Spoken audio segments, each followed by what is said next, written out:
اعوذ باللہ من الشیطان الرجیم بسم اللہ الرحمن الرحیم۔ شب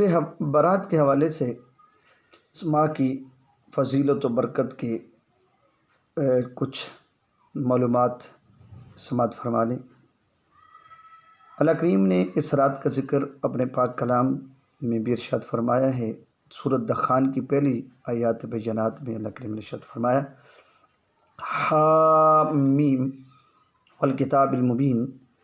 انا انزلناہ فی لیلۃ مبارکۃ انا کنا منذرین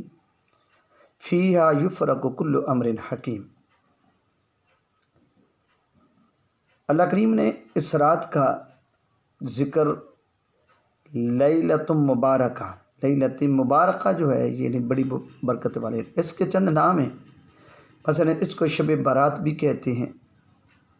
لیلۃ مبارکہ بھی کہتے ہیں، لیلۃ البراء بھی کہتے ہیں، لیلۃ الرحمہ بھی کہتے ہیں، اور لیلۃ الصق بھی کہتے ہیں۔ لیلۃ المبارکہ یعنی مبارک رات ہے،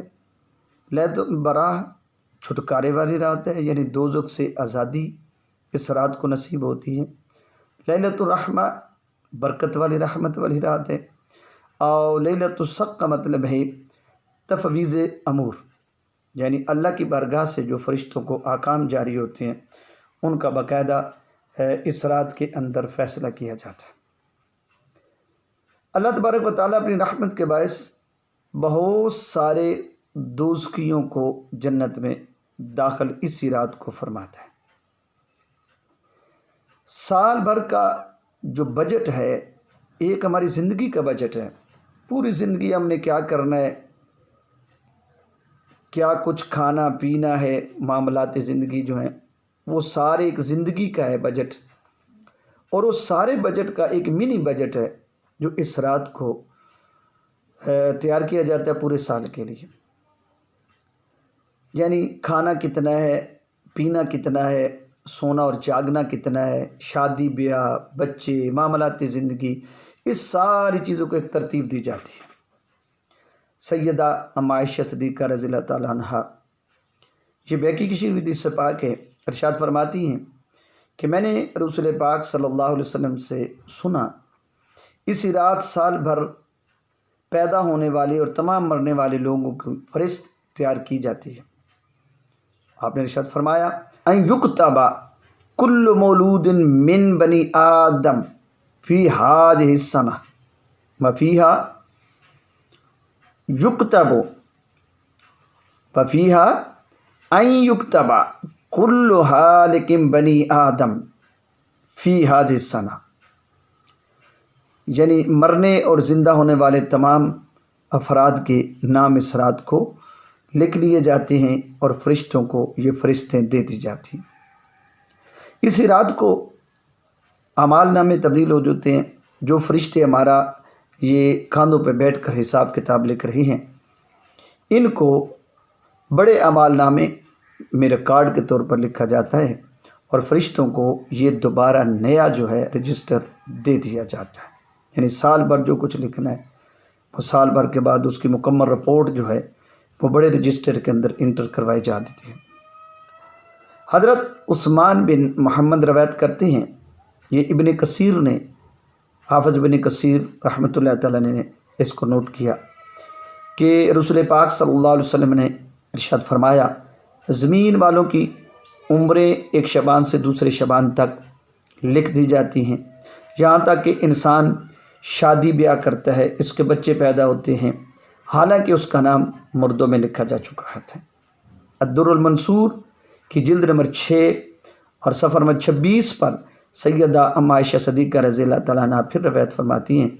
کہ میں نے حضور سے سنا کہ 4 راتوں میں اللہ تبارک و تعالیٰ خیر و برکت کے دروازے کھول دیتا ہے۔ انہی میں سے ایک رات وہ شعبان کی 15ویں شب ہے۔ اسی شب وفات کے اوقات، روزیاں، حج کرنے والوں کے نام، عمرہ کرنے والوں کے نام وغیرہ درج کر لیے جاتے ہیں۔ اور بیکی کی شریف کی حدیث سے پاک ہے،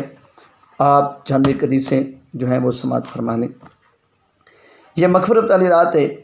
اس کو سیدنا صدیق اکبر رضی اللہ تعالیٰ نے اس طرح بیان ان ابی بکر صدیق رضی اللہ تعالیٰ عنہ ان النبی صلی اللہ علیہ وسلم قال ينزل الله إلى السماء الدنيا ليلة النصف من شعبان فيغفر لكل شيء إلا رجل مشرك أو رجل في قلبه شحناء۔ سیدنا صدیقہ پر روایت کرتے ہیں کہ آقا نے ارشاد فرمایا اللہ تعالیٰ نصف شعبان کی شب آسمان دنیا کی طرف نزول اجلال فرماتا ہے، اور اسی شب میں مشرک اور دل میں بغض رکھنے والوں کے سوا ہر قسم کی مغفرت ہو جاتی ہے۔ اسی طرح حدیث پاک ہے جس کو امام ترمذی نے روایت کیا، عائشہ صدیقہ رضی اللہ تعالیٰ عنہ فرماتی ہیں کہ ایک رات میں رسول پاک صلی اللہ علیہ وسلم کو اپنے بستر پہ نہ پایا، تو اس رات حضور میرے یہاں تشریف فرما تھے، تو میں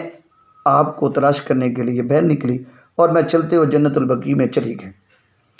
آپ نے فرمایا حضور نے مجھے جو پیچھے میں کھڑی ہوگی تو آپ نے ارشاد فرمایا عائشہ کیا تمہیں پتہ ہے کہ آج کون سی رات ہے؟ تو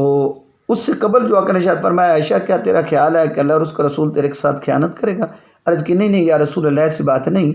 بلکہ میرا خیال یہ تھا کہ آپ شاید کسی اور